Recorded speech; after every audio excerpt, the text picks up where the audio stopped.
The 1980s brought together budget and food like no other decade in the United States. With all kinds of fancy dishes being cooked up for less than $1, you may have not heard of these dishes because time changes the tide. But we're here to bring the budget meals back to life. In Missouri, especially throughout the St. Louis area, Gooey Buttercake is arguably the top dog in terms of desserts and things to eat. People love it for two reasons. Gooey Buttercake became a hit in the 1980s as a wallet-friendly dessert, perfect for potlucks, bake sales, or family gatherings. Its simple ingredients, flour, sugar, eggs, and a generous amount of butter meant it was affordable to make and easy to share. During tough economic times, home bakers loved that this rich, indulgent cake would feed a crowd without breaking the bank. You couldn't beat that texture, and the buttery flavor is exactly what you need after a long shift in the summer heat. This cake is made with more butter than any doctor will say is safe for you, but the end result is just too delicious to pass up on. A lot of people seem to think that the dish's origins are rooted in German and Eastern European immigrants that first came on over and settled down in St. Louis. It's actually so deeply associated with the area that the other name for this dish is the St. Louis Gooey Buttercake. It really lives up to that name too, because that gooey filling on the inside is nothing short of heavenly. It's something that tourists stop in the area for and try all the time, and the locals just can't ever seem to get enough of it. Minnesota's always a place you associate with big families that like to hold even bigger feasts. Naturally, in such a place, dishes that have a lot of crowd-pleasing abilities take first place. Hot dishes, which are a type of casserole, fit that bill perfectly. For the longest time, hot dishes have been a massive part of the comfort food traditions of America. But that couldn't be truer than it is for Minnesota. Ground beef, pasta, peas, green beans, and corn, and the creamiest and cheesiest sauce you know are the tricks to making a good hot dish, and it's something that Minnesotans just can't seem to replace. A lot of people actually seem to think that this love of a hot dish comes from the struggles Minnesota suffered throughout the post-World War II and Great Depression periods.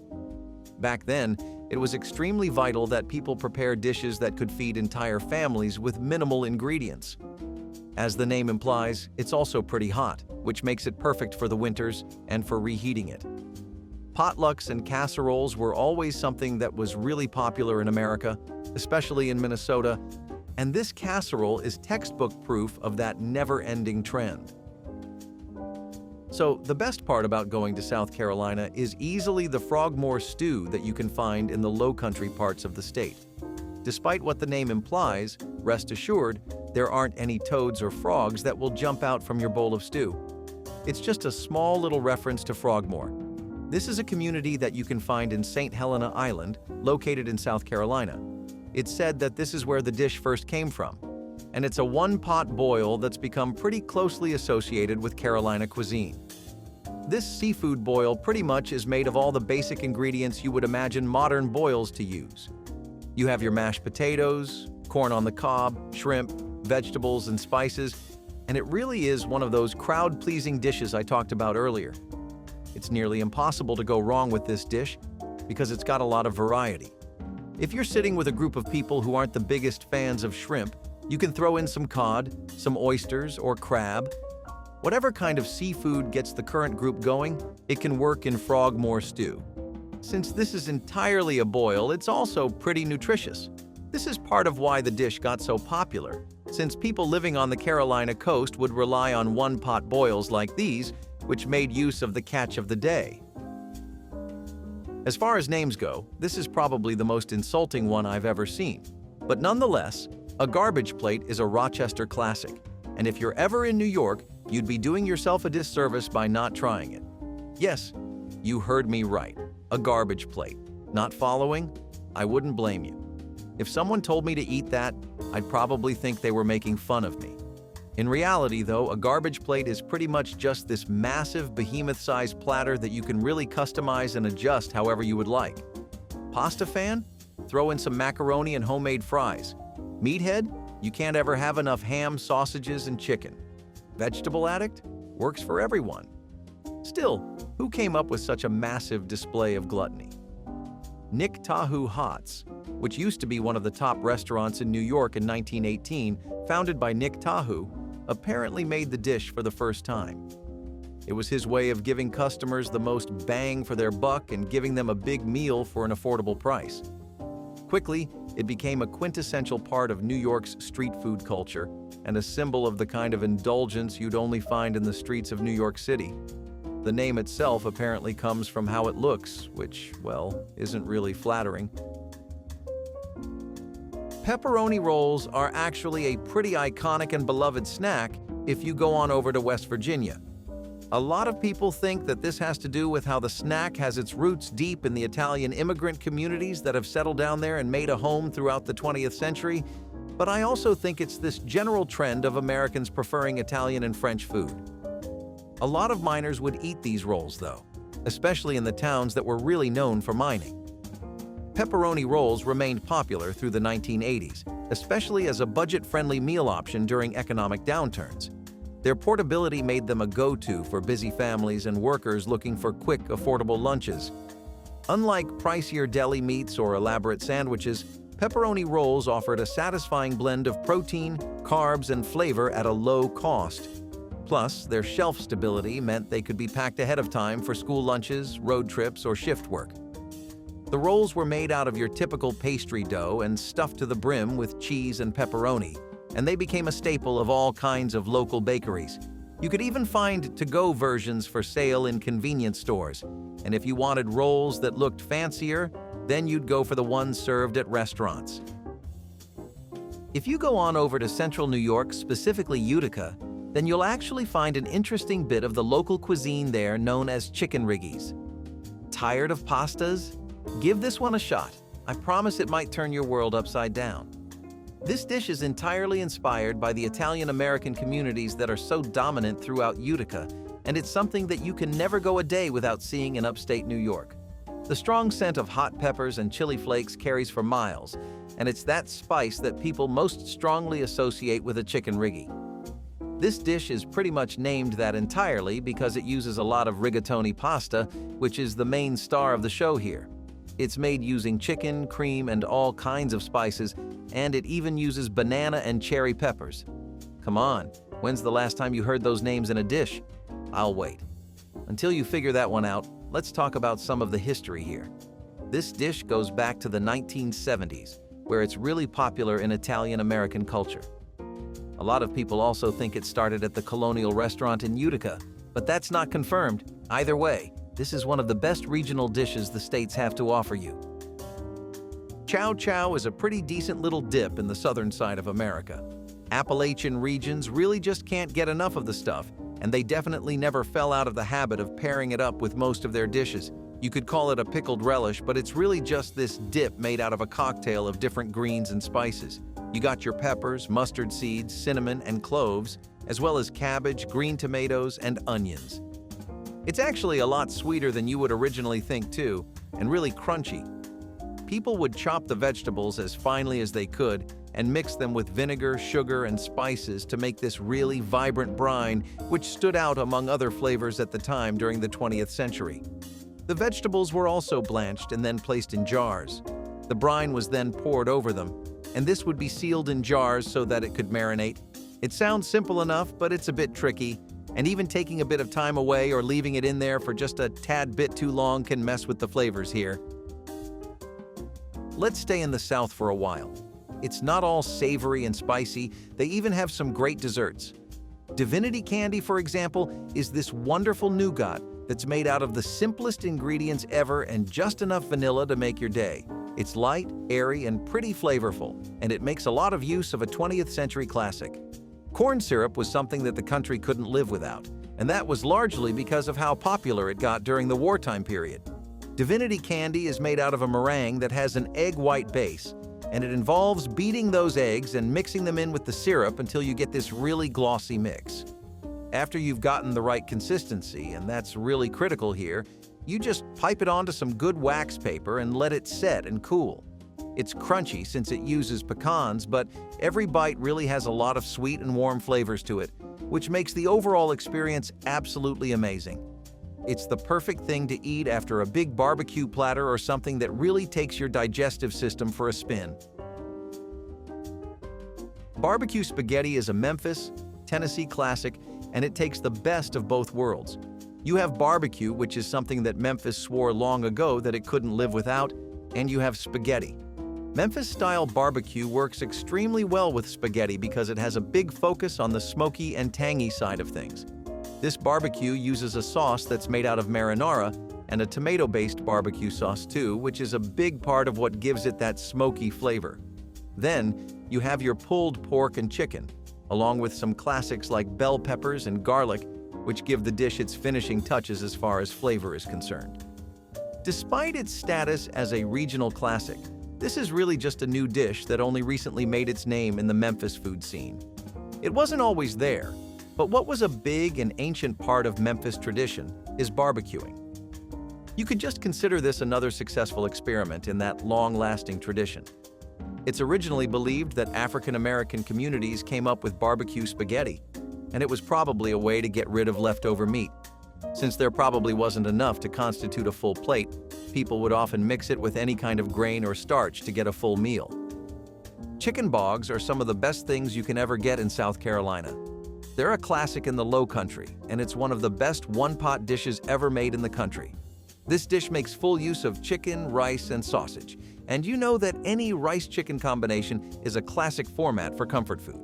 This uses andouille, which is a type of smoked sausage that's known exclusively for its strong flavor.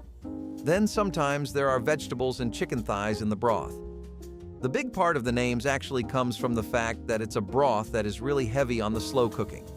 The rice also absorbs all of the broth, and this gives it an almost porridge-like texture and consistency, but an extremely rich flavor that you wouldn't find anywhere else.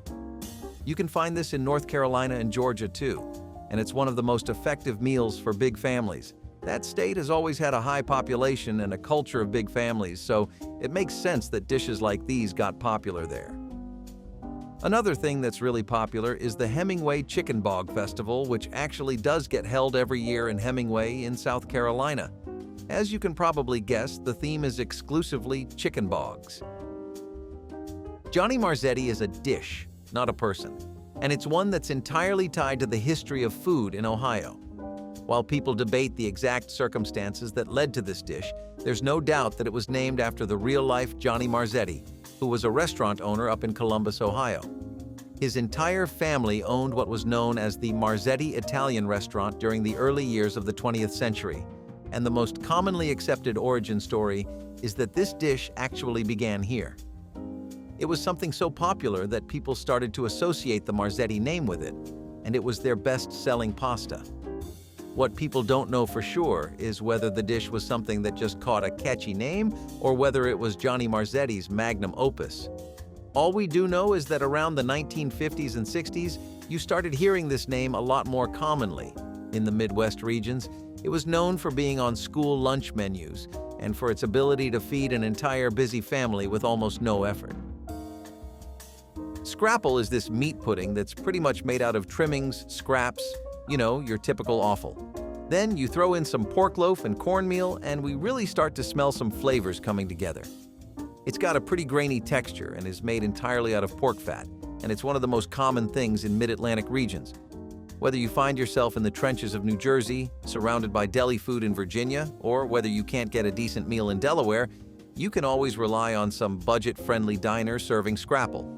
It's actually this European dish that settlers used really popularly throughout the region, especially in Pennsylvania. Did you know that place used to be the #1 spot for German immigrants to go to? It's where the very first German immigrants began to settle down, after all. Back to the Appalachian region, and this time the Piedmont region as well, a Sonker is one of the highlights of Northern Carolina cuisine. It's often served warm with like a generous scoop of ice cream, but it's actually a fruit dessert.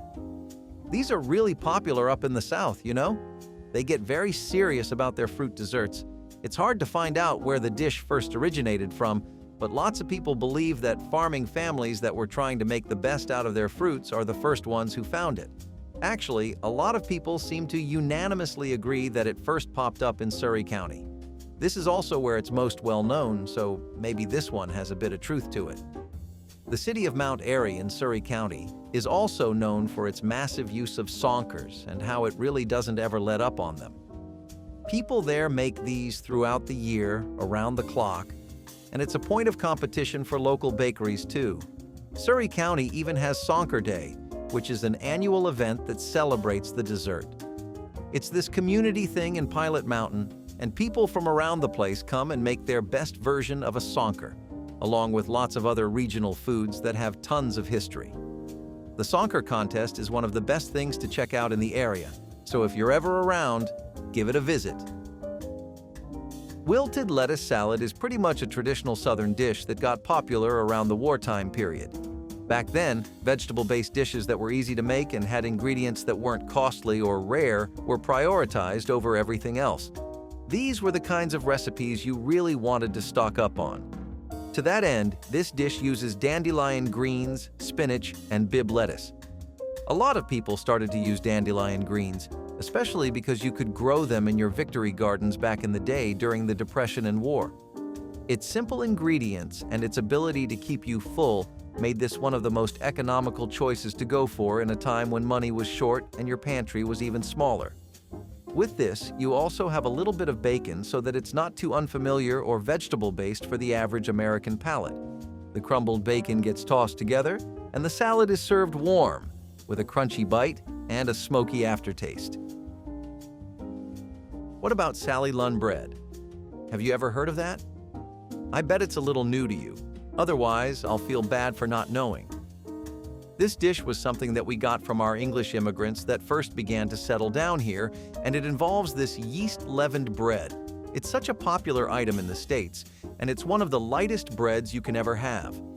Now, English records talk about an actual Sally Lunn who made this, but recent attempts at trying to verify this always seem to come up short. Basically, nobody knows if there was a legitimate Sally who made the bread, but it's legendary all the same. Its reputation is just as ancient too, since this can be tracked all the way back to the 18th century when the English colonial settlers first came over. It was later popularized again by immigrants, but the very first records of the bread come from this time period. It's sometimes comparable to brioche, but people also think of it as a breakfast bread or something similar to bread pudding. It got widely popular in all kinds of Southern homes as the ideal way to start your morning, and it took next to nothing to bake. All you needed was your typical ratios of butter, sugar, and milk in the dough, and you were pretty much good to go. By the way, it goes great with some tea. So lasagna soup is really as Italian as it gets. It was one of the most common recipes to make when people were coming out of the Depression, because it was extremely comforting and warm. It involved basically the entire blueprint of a lasagna, the pasta, meat, and vegetables, and yes, the unholy amounts of tomato sauce, but it was all in soup form. This dish was something people really treasured both for its taste and how easy it became to prepare it thanks to modern progressions in cooking appliances. You didn't have slow cookers that were half this good back in the 50s and 60s. One of the best reasons to make this dish was that it offered you a lot of nutrition for almost nothing. You could make this using leftovers, random scraps, or even vegetables that are different from what you typically order. This helps keep the soup fresh each time you make it, while also ensuring that it becomes your go-to for a health boost. Who wouldn't want that? Personally, I think the Italians really cracked the code on all this healthy eating stuff. What about you? Would you consider keeping lasagna soup as a side dish in your roster? Or are you a purist who swears there's nothing better than the classic layered, cheesy lasagna? Beaten biscuits are typically an American-only concept. They refer to physically pounding the dough with some kind of mallet or rolling pin and then really working that batter over, like as hard as you possibly can. This basically gives it an almost rubber band-like texture with how elastic it becomes, and that makes it really different from your typical biscuit dough. See, that one can barely hold itself together, but this one functions as a whole individual unit. It has all your typical ingredients too, and it's honestly a little cheaper overall since it uses all-purpose flour. In the South and in Appalachian homes, it was pretty common for colonial middle-class homes to make this as a snack or even as a breakfast item. It took way more effort than it was worth, though. Women had to beat the dough for hours and hours until it was ready. Nudi is an Italian dish that we take from Umbria, and they're actually pretty similar to gnocchi. Imagine if you made your gnocchi with ricotta cheese and starches instead of the typical stuff. Nudi, funnily enough, actually means naked in Japanese, and it's a clever little joke too, since nudi isn't made with any kind of pasta wrapping like your typical gnocchi is. So, one of the reasons this dish got really popular was because of how badly people wanted to show off their skill in the kitchen. The big thing here was nailing the burro noche, or the brown butter sauce, and shaping and poaching the nudi. It took a lot of precise, detail-oriented skill to shape the nudi, and that meant that you only made it if you were comfortable with your skill in the kitchen. Kentucky's Burgu Fest in Owensboro is actually one of the best things to do in the whole state. The Burgu Festival is one of the most renowned festivals across the country, and Owensboro itself is known as the Burgu capital of the world too.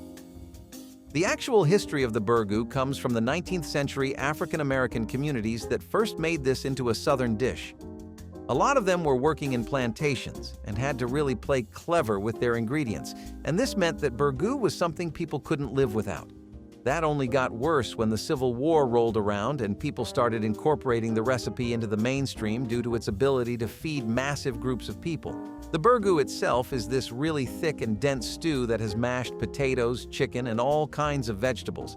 You know those little quirks that each state has? The kind of thing that it becomes popular for, that everyone starts recognizing it for? That's basically what this was. Boiled cider pie is pretty much a unique dessert that you can find in New England. As the name implies, it's something that showcases how good boiled cider can be. The concentration here is actually something people achieve by boiling the cider down to around 25% of what it originally was. What you get out of that is this really thick, tart-flavored syrup that can also serve as the base of a pie filling. You could call it a hybrid between apple pie and pecan pie, but it's honestly something that takes elements from both and goes off in a completely separate direction. Apple cider is one of the most popular things you can find in New England, and the practice of boiling it down is a pretty traditional method that's been common throughout the area. It's always been a big part of New England pie making, and I don't think that's ever changed throughout all the decades. It's just something people have always begun to associate with New England too. You go there, and it's almost a given that you'll have an apple pie or a cider pie of some kind, so go figure. That pretty much makes it a typical New England brunch, the kind of thing people go out for at 2 p.m. on a Sunday to catch up with their besties, you know? Corn oysters are pretty much what happens when nature runs its due course. See, these were always wildly popular in South Carolina and the countryside over there, and for some pretty good reasons. People that live in Carolina have a neat little advantage over others in that they end up right next to a sizable coast. Of course, this means they get all the benefits you'd normally associate with living by the coast too. Namely, a never-ending supply of fresh oysters. Then you have the state's long and pretty colorful history with agriculture, specifically corn. Back in the colonial settler days, Native Americans actually taught most people how to cultivate corn and farm it properly. Why was it such a regional hit? Well, it's not so much a regional thing as much as it is an American thing. Corn is one of the few things that American soil is pretty good for growing, so naturally people were going to take advantage of it wherever they could. It's just smart business, you get what I mean? That's how so many corn dishes became popular. It was either that or starvation for a lot of people. So, what happens when you put two and two together? Corn oysters were such a regional hit exactly because it was so easy for everyone to get them. It didn't matter what your bank looked like, so long as you had a way to the local fish and farmers markets. So, soufflé potatoes are their own little niche corner of Louisiana comfort. A lot of people claim that the origins of this dish come from the days when French cooking had taken over the minds of almost every home chef in America. This is mostly because the way these potatoes are made is a French tradition, but it is one that's been adopted by Louisiana ever since the early days of the 20th century. Here, what you basically do is fry the potatoes twice. Once, you fry them at a low temperature in hot oil, which helps soften the potatoes up. This gives them that lightness that they're so well known for. Then, the second time you fry them, you really turn up the heat and make sure they get a perfectly golden, crunchy exterior. This gives them that airiness they're so used to. It's pretty much one of the most well-received side dishes, and in some restaurants and fine dining circles, even an amazing main course. It's actually really easy to mess this up though, because frying it at just the wrong temperature and being just a little bit off on the timing can be pretty disastrous. You might end up with a burnt souffle or something that just doesn't feel good to bite into at all. Fatback is an odd little thing. If you look at it in retrospect, it's pretty much exactly what the American people needed back when the effects of the stock market crash were still really fresh. If you look at it from a medical point of view, it was one of the worst things that Americans became obsessed with. If you take a bird's eye view of things, then the truth is actually a little bit in the middle, as it is with most things.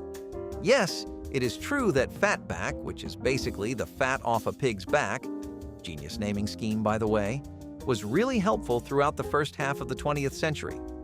It helped to preserve food. A little bit of it would enhance the flavors of a dish to levels that people didn't think were possible. And it's also true that it was invaluable during food shortages and really rough rationing phases. Still, the opposite is a stone-cold fact too. Fatback is an awful thing to have regularly for your health and cholesterol. There's a Boondocks episode called The Eaties, where people pretty much start passing out and get hospitalized because they just can't put the pork down, and I'm afraid that's not really too far off from the truth. That's also why around the 1980s this dish pretty much disappeared from the public eye entirely. Health concerns had been growing rapidly around the 1980s thanks to the stuff people had been eating pretty much throughout the entire century. It really peaked when fast food chains became an everyday fact of life, not just something you had on weekends. In the midst of all that, people eventually cut their ties with their fatback-laced stews, soups, and casseroles. Eggs goldenrod.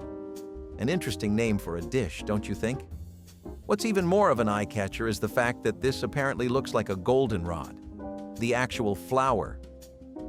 Eggs goldenrod were a breakfast dish that pretty much started to become popular throughout the 1950s and 1960s, but also had a resurgence throughout the 80s. In that decade, their reputation existed only as this breakfast dish, which was right out of the cookbooks of the early 50s, and that gave it a lot of pull with a certain crowd. Towards the end of the 20th century, there was this movement of bringing back vintage retro dishes that people had largely forgotten. What really is a goldenrod, though? Well, the dish itself is this really thick mix of egg yolks that are mashed and served over a bechamel sauce. You typically pair this up with toast and call it a day, but some people really go all out with herbs, seasonings, and all kinds of hash browns too. As far as vintage breakfasts go, this is one of the best recipes to pick out from the 20th century. It's also really light and healthy, so it makes for a pretty calorie-conscious breakfast. You get to indulge in some flavors you wouldn't find today on top of keeping that deficit going. If you go over to the village of Finan in Scotland, you'll find finan hatti, which in America is a euphoric Scotty banger. Give the room 2 minutes, and if everyone isn't seated, settled, and forked up in about 2 minutes max, I'll hand you a cash prize. If you want to get really authentic and traditional, you cook the smoked haddock over an open fire on a wooden stove. Really though, there were all kinds of ways of cooking finan hatti. People would bake it, steam it, boil it, and do all kinds of other things. It's one of the most popular fish dishes in America for a pretty good reason though, and it's the same reason corn oysters got so popular. There are lots of coastal cities in America, and the fishing industry is thriving and bustling. Especially throughout the 1980s, it was really common for people to just live off of the catches of the day and whatever you'd find swimming upstream in the river.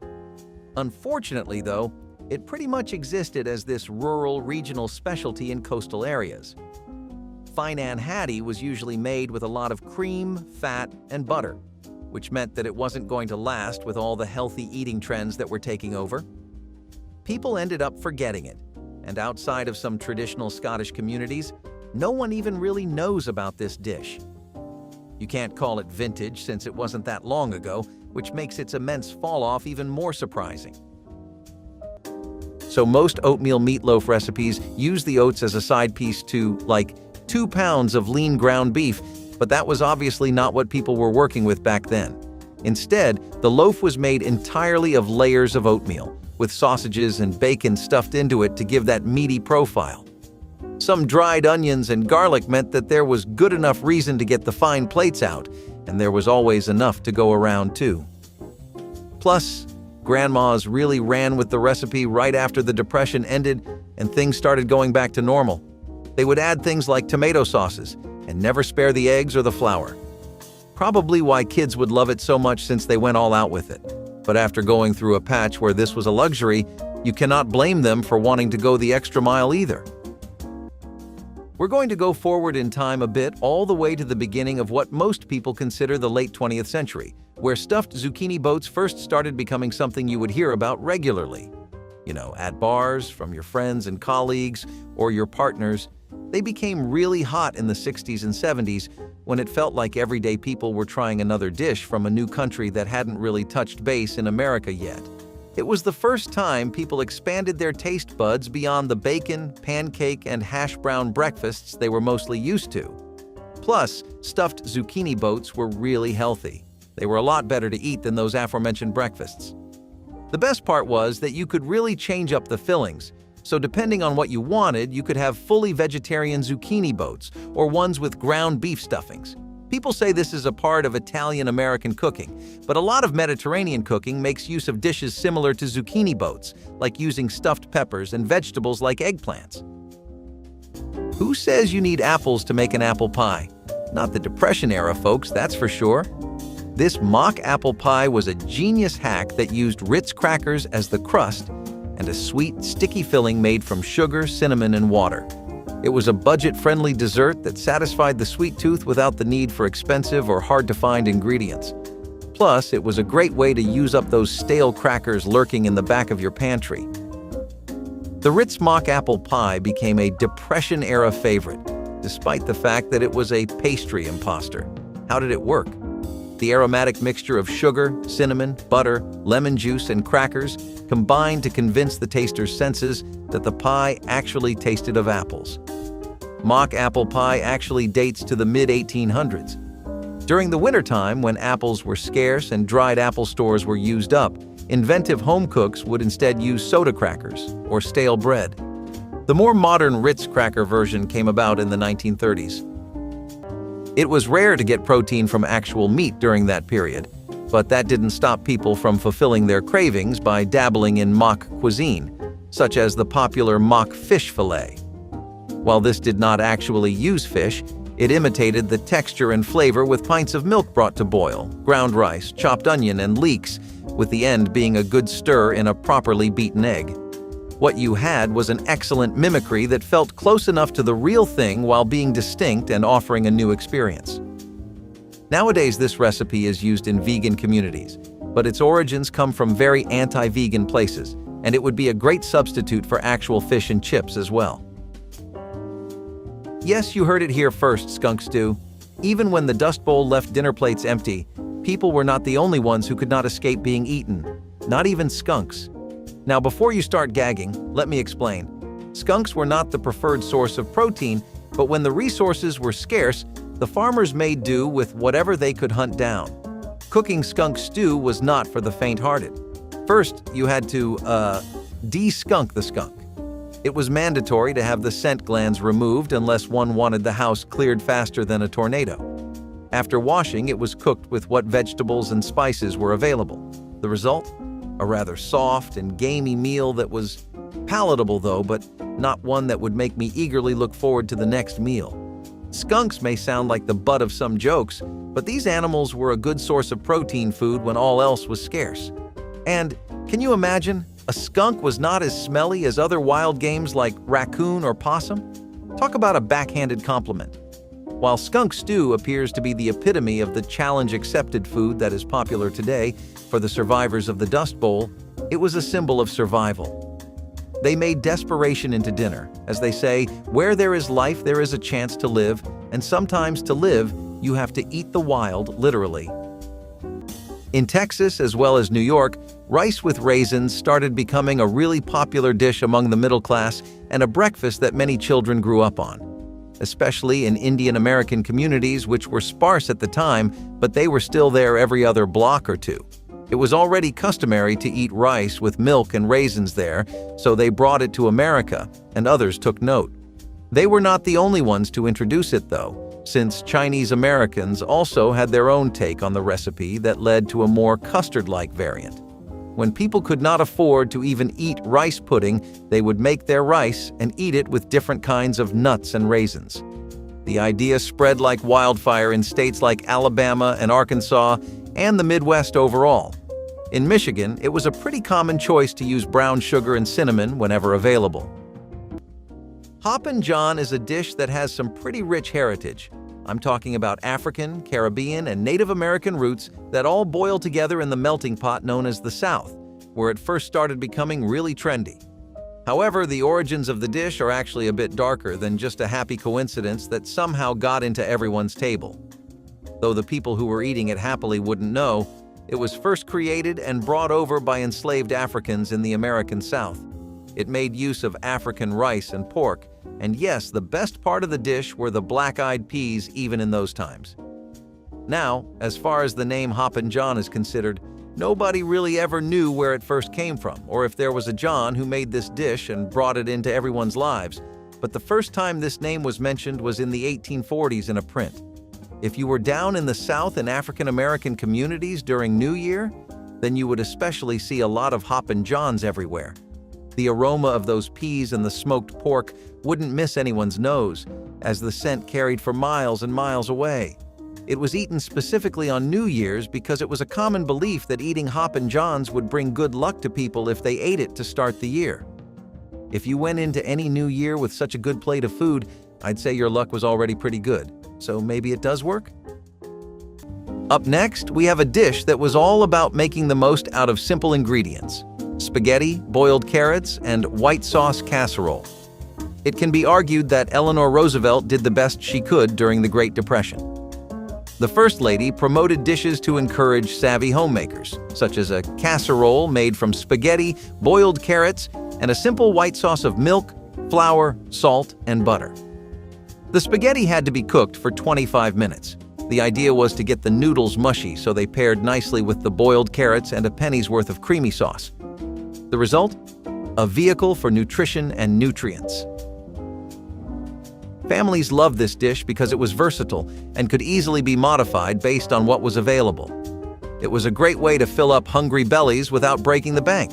It still makes a pretty delicious meal for potlucks, so if you want to impress everyone with something easy to whip up, the spaghetti, boiled carrots, and white sauce casserole will do. Bubble and squeak was something that completely fit the situations most people would find themselves in during the war, because this dish is all about the leftovers. Usually, Sunday dinner's leftovers would be used in a bubble and squeak to make sure nothing went to waste. Plus, people would definitely take that sentiment to heart when it came to holiday dinners where there were enough things left to constitute at least 2 or 3 meals the next day. Usually, this dish is made with potatoes and cabbage and is fried, so it goes properly and amazingly with some potato flotties or other items on the list. Maybe you can take a note from people's books the next time you think you have nothing to eat, but plenty of things still left in the fridge. If you always believed that only the drippings can be used to make gravy, then you are wrong. Blood gravy was a Dust Bowl staple that created a meal from the most unappetizing of ingredients: animal blood. Sound intense? It was. But back then, farmers couldn't afford to waste a single drop, literally.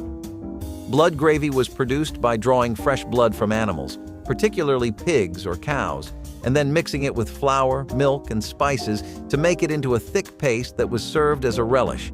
Served over biscuits or potatoes, it was rather tasty and rich in nutrients, which came as a complete shock. During a period when people suffered from a lack of iron, blood gravy was, in fact, a sort of multivitamin. This dish was both a product of ingenuity and the expenditure of a considerable amount of effort. Getting the blood was not easy, but the meal was filling. For today's food lovers, it may be hard to swallow, but blood-based recipes are not something new to the culinary world, since there is blood pudding from Sweden and dinuguan from the Philippines. Would you try it? Seriously, I can take it if it's presented on a fluffy biscuit, and if it's well seasoned, I might be willing to try it. Dust Bowl cooks were masters of turning nothing into something, and blood gravy is a perfect example of that adage. Comfort food in the 1940s could not be discussed without somebody bringing up American slumgullion. This was really hot in the Midwest and the South, mostly by its other name of goulash. The dish has been in recipes and cookbooks since at least 1913, and it would include ground beef simmered in a tomato sauce. It was a dish for nights that you really wanted to make matter, and it was also a great way to keep the nutrition and protein intake up. Think of it as like a kind of casserole, and if you have heard of it before, you should know the 1930s versions were a bit different. These ones involved no pasta or macaroni or cheese. Those would become staples of the dish much later on, and we have grandparents to thank for that too. Brown Betties were one of the most classic American desserts to ever grace the table of an American kid. Something that might be seen as an old-fashioned dessert now, but used to be the next best thing after an apple pie. The flavors of a Brown Betty usually come from the spiced apples and other fruit-layered dishes, which are really buttery. The sugary breadcrumbs on top give it a crunch, which really adds to the entire vibe of the Brown Betty. You're looking for a warm, comforting dish that gets you in a nostalgic mood. Something you can sit down with and enjoy bite for bite, not rush through. It's an experience that you want to savor, like an empty, windy street as you walk down by and enjoy it. The Brown Betty was definitely something that would get you up out into the street, whether you were going to visit your grandma's for an authentic pie or a nearby bakery to reminisce about childhood days. The earliest recipes you can find are the ones from 1866, but those are more like apple betties than the ones we're talking about. Either way, this dish has definitely evolved alongside the population, and those who grew up with it will remember it fondly. So, peanut butter stuffed baked onion might sound strange, but trust me, it's worth a try. We're taking a whole onion, hollowing it out and stuffing it with peanut butter. Then, we're going to bake it until the onion is caramelized and sweet. It sounds like an odd pairing, but the salty, creamy peanut butter and the sweet onion actually complement each other really well. This dish was a unique way to combine protein and vegetables. It might not be everyone's cup of tea, but it was a clever way to make a filling meal out of inexpensive ingredients. Plus, onions were a staple in many households because they were stored well and added flavor to almost any dish. It was one of the more outlandish food recipes to come out of the Great Depression, and food historians Andrew Coe and Jane Ziegelman, authors of A Square Meal, are certainly no fans. So am I. If people can make an entire fake fish fillet and still be pretty satisfied with it, then other meaty wonders like liver definitely are not too far off the horizon, and chopped liver substitute would eventually prove that right. Something that became incredibly popular in the war-torn landscape of America because all it took was some onions, green lentils, walnuts, and salt and pepper. You had to make a paste out of it to get the texture of chopped liver down, and in terms of taste, this was a completely new experience, yet a significantly cheaper and easier one. It was much easier to get ingredients like these than good quality liver back then, and a lot of citizens stuck with this recipe even after the dust settled because they liked how healthy of an alternative it was. If you believe that eating insects is a modern sustainable practice, you are wrong. In the Dust Bowl, crispy fried grasshoppers were not a joke, they were a staple food. During the poor harvests, and when meat was hard to come by, farmers looked to the hordes of grasshoppers feeding on the crops. Talk about revenge dining. Hunting grasshoppers was a family event, and when you had gathered enough grasshoppers in a bucket, then the cooking process started. They were washed, marinated, and then fried to a crisp golden brown. The result? A crunchy snack that contained protein and was not too shabby if one didn't consider what they were consuming. Grasshoppers are in fact a form of superfood as they contain high protein, iron, and good fats. The Dust Bowl families were not consciously trying to innovate, but they were able to feed themselves in a way that many others could not. Also, if you fry anything, it automatically becomes at least 50% tastier, doesn't it? Nowadays, insects are being considered as a source of food, but in the past, crispy grasshoppers were a means of feeding oneself. Potatoes had more use than just what was under all the layers. Once peeled, people would often fry the potato skins as a midday snack. Nothing would ever go to waste in homes back then, as you must have gathered by now. If they can make stuff out of sausage drippings and drain the fat from bacon to reuse, frying up some potato skins does not seem that out of the box at all. These fried skins were the perfect sidekick to potato pancakes, and the fact that the skins had a lot of health benefits made it all the more appealing. Things like this really helped to keep appetites in check, and that meant that the financial situation of the home would be calmer too. Hooves cooked were a rich source of protein and minerals and were a great food source during the lean periods, and even though they were not the most attractive, they ensured that bellies were filled and bodies were built. Today, such concepts as boiling hooves may cause some people to have goosebumps. However, in those days, it was business as usual. Dust Bowl meals were about subsistence, and at times, subsistence entails getting creative with what is available. Or hoof. What's for dinner? Oh, just a small something that came in from the backyard. Yes, the tumbleweed casserole was a real dish during the Dust Bowl, which just goes to show you that when the going gets tough, the tough make casseroles out of tumbleweeds. Tumbleweeds, those rolling shrubs of the Wild West screen, are actually technically, or at least partially, edible. Not fancy for the tongue, but we are hungry to the bone. Let's give it a try, edible. The process began with the boiling of the tumbleweed leaves to reduce their coarse feel and also to reduce the bitterness of the leaves. Then they'd get layered with whatever ingredients were available, maybe some scraps of meat, potatoes, or canned goods if you were lucky. The result? A surprisingly substantial, earthy-flavored casserole that was as much about sustenance as it was about taste. Tumbleweed is very fibrous and even has a few vitamins in it, so it wasn't the worst thing to eat when fresh greens were scarce. Moreover, tumbleweeds were free and easy to come by, nature's grocery store if you will. Though you'll never see it on the dinner table. Tumbleweed casserole represents Dust Bowl endurance. Would I eat it? Well, I'd need a serious pep talk and a lot of seasoning. But hey, if the tumbleweed can take the hot winds, then it should not be a problem on my plate. Back in the day, when you were out of just about everything except sugar, flour, and fruit, a vinegar cobbler was your only option. No surprise that it was also known as one of the famous desperation pies. Desperation pies are pies in American cuisine made using staple ingredients like butter, sugar, eggs, flour, and any other ingredients that cooks had on hand to complement them or substitute for ingredients that were out of season or too expensive. These pies were more common before refrigeration and canned pie fillings, and during times of hardship like the Great Depression and rationing of World War II.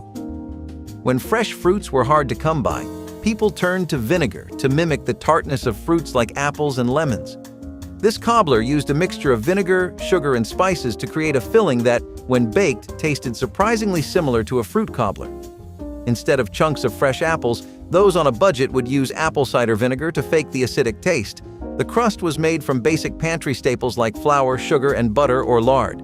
The dish reportedly tasted like a custard made from salt and vinegar chips, a rare dessert that leaves the roof of your mouth tingling. You might think that boiled animal hooves are something that only a survivalist would eat, and indeed, during the Dust Bowl, they were the only thing keeping some families going. When meat became unaffordable and gelatin packets were a luxury, hooves came in handy, literally and metaphorically. Animal hooves, preferably cow or pig, were used and boiled to make a broth that was as useful and as ugly sounding as it can get in our ears today. The long cooking process tenderized collagen present in hooves and made it into a natural binder for soups, stews, and even sweets. Yes, you heard it correctly, desserts.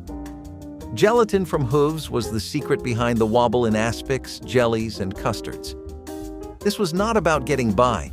It was about getting the most out of each part of the animal. Hooves cooked were a rich source of protein and minerals and were a great food source during the lean periods, and even though they were not the most attractive, they ensured that bellies were filled and bodies were built. Today, such concepts as boiling hooves may cause some people to have goosebumps. However, in those days, it was business as usual. Dust Bowl meals were about subsistence, and at times, subsistence entails getting creative with what is available. Or hoof. The Great Depression might not have the most appetizing recipes, but the era did give the world the Kraft macaroni and cheese dinner. In 1937, Kraft heard about a salesman for the Tenderoni Macaroni Company of St. Louis going rogue and selling his noodles with packets of Kraft grated cheese attached. They hired the man to promote the concept and started selling it to cash-strapped Americans at the low price of 19 cents for 4 servings. Some variations of this comfort food even included cooked vegetables or even a can of tuna. It was a great way to feed the family without spending a lot of money, and it quickly became a favorite for kids and adults alike. Even today, it remains a beloved comfort food. Are you a big fan of deli food? Deli meats, sandwiches, loaves, that kind of thing? Then one of the best parts of that kind of eating was the olive loaf. It was usually made with pork and beef plus chopped green olives, which is what it became known for. There was a small, brief period before convenience foods started taking over America, where processed meats were really becoming a thing, and this dish was a big part of that time, which arguably spanned all over the 1940s to the 1970s. It had an extremely loyal fan base too, as this was responsible for many deli counters still staying in business. These days, you could find retro stalls that still do a mean olive load, but the days where this was a commonplace item on the street and something you'd see your grandma cooking up are long gone in America's history. People definitely remember the flavors of the bologna, the ham loaves, and all the amazing dips they came with, though. Despite the prices of white sugar dropping as a whole after the First World War, leading molasses to decline in popularity, they made a strong comeback as the engine fueled a great batch of molasses cookies.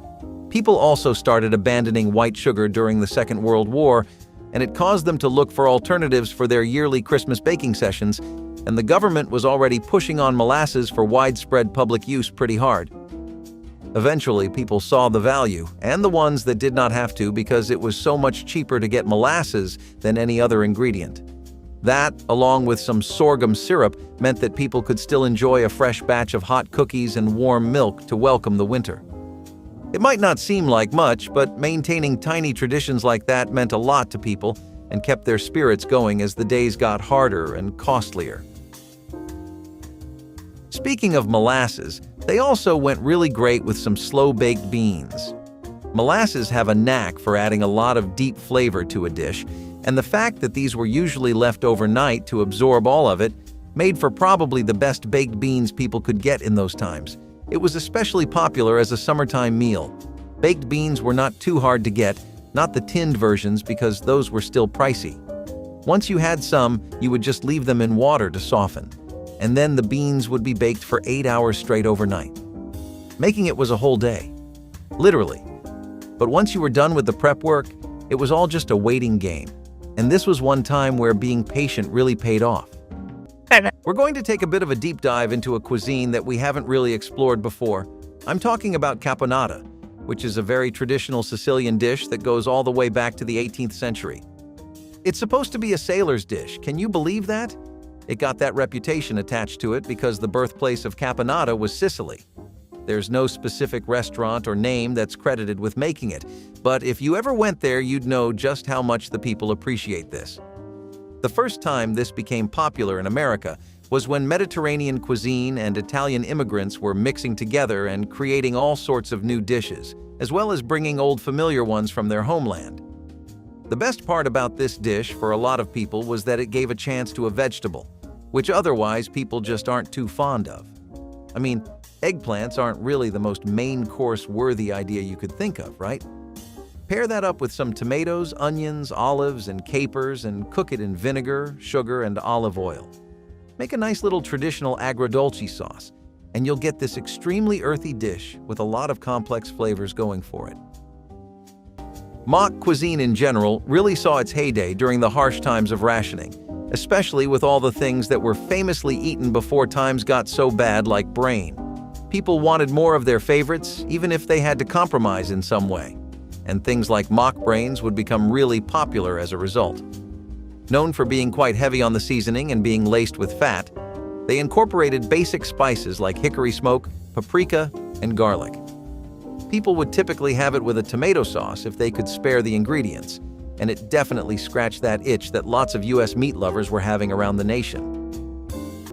Another meatless option, lima bean and peanut loaf, was a creative way to get your protein during the Depression. It's made by combining cooked lima beans, peanut butter, and breadcrumbs to form a loaf. The result was a savory loaf with a nutty flavor and a satisfying texture. It was an excellent meatless option for families looking to stretch their food budget. Plus, it was a great way to use up leftover beans and peanuts, ensuring nothing went to waste. Lima bean loaf allegedly tastes a bit like falafel, but is best with lots of highly seasoned gravy. This dish might sound a bit unusual, but it was a creative solution to a common problem: getting enough protein without emptying their pockets. We have had a pretty concerning lack of pies on the list so far, right? Let's fix that by going down memory lane, where we can find potato and onion pies, a delicacy that took America by storm, especially in the Midwest. Dried potatoes, sliced onions sprinkled with salt, pepper, and garlic, and you had a pretty killer pie. If by some luck the average household back then had some cheese to spare as well, then some serious fine dining would take place. Parmesan cheese was something Grandma incorporated much later when it became readily available again, but the authentic gritty potato and onion pie of the early 30s was an experience in and of itself. Some dishes just exude an air of comfort and homeliness, like being back in your childhood neighborhood at 7 a.m. on a really sunny day. This was definitely one of those.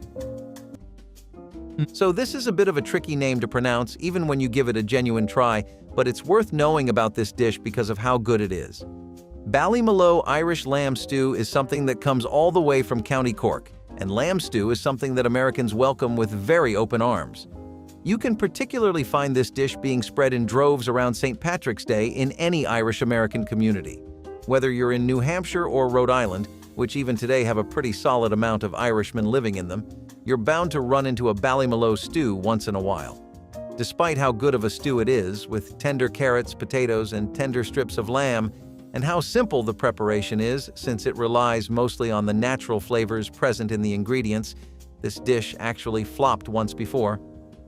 Well, I wouldn't say it was a true flop, but it did fade out of the memory of the general public before too. That was before the 20th century, but ever since then it has been seeing a bit of a revival thanks to social media and Ballymaloe House, which is what it's named after. Either way, this is one of the best recipes to ever come out of a family cookbook. And if you've ever had one while at an Irish friend's home, then you know exactly what I'm talking about. People that grew up during World War II will know that mixing sawdust with bread to fortify it so that your supply would last twice as long is not quite the urban myth it is made out to be today, but rather a sad fact of a dark time that people would prefer to leave in the past. This was something born purely out of necessity and a lack of basic necessities like flour. Since it was becoming so scarce across America, people's supplies of bread were running out fast and often. Bread was the only thing families had to eat too. With even that comfort gone, people took to mixing sawdust, which you could even taste in the bread. In some cases, it made the bread go bad faster, such as people when used too much of it. But in most other appliances of this technique, it worked as a filler when nothing else could be used as one. This would also set up a trend of consuming fiber in the 70s, even though most companies used cellulose fiber that was made from sawdust. So it actually does have quite a history in America. Let's not forget all the times a well-made bacon and onion sandwich made the difference between an exhausting, bland day and one with a warm and welcome surprise. Most people would be real cautious with their bacon, as the days of simply frying up a few strips and eating them as is were gone. You had to make each cut of meat count, especially bacon. While it was still attainable on average, its new prices were not doing anybody any favors. So people would dice up some onions, sauté them until they were that perfect golden brown, and make the bread themselves. Sometimes out of stuff like sawdust when dough would not be available, and there you had it, a perfectly vitalizing sandwich ready to put the spirit back into your tired body. Grandmas had this perfected down to a science, as they seemed to have developed a natural intuition for how much bacon, salt, and onions a good sandwich needed. Bacon. Crackers, I mean, sure, they're pretty good even as a typical easygoing breakfast, but what do we really do here? You eat something enough times, you tend to get used to it and get bored. How do you get around that? Well, since the topic is retro dishes, We used to hear a lot about bacon bow tie crackers back in the day. It was something you could find for breakfast or a cocktail appetizer, which is some serious versatility. The crackers were extra crispy since they were wrapped inside bacon and then baked until the bacon itself was pretty crispy. It was the perfect combo, and all they needed was each other to realize that. It was smoky but sweet. It was also savory, but buttery smooth and not dry at all. Dishes that are such neat little combinations like these are often hiding right under your nose, and if we didn't have the imagination of so many home chefs who found these and got them into the public sphere, then we'd be a lot more tasteless as a country. Now it is truly undeniable that the 80s were filled with some of the best budget meal recipes. Comment down below if you agree, and don't forget to like and subscribe.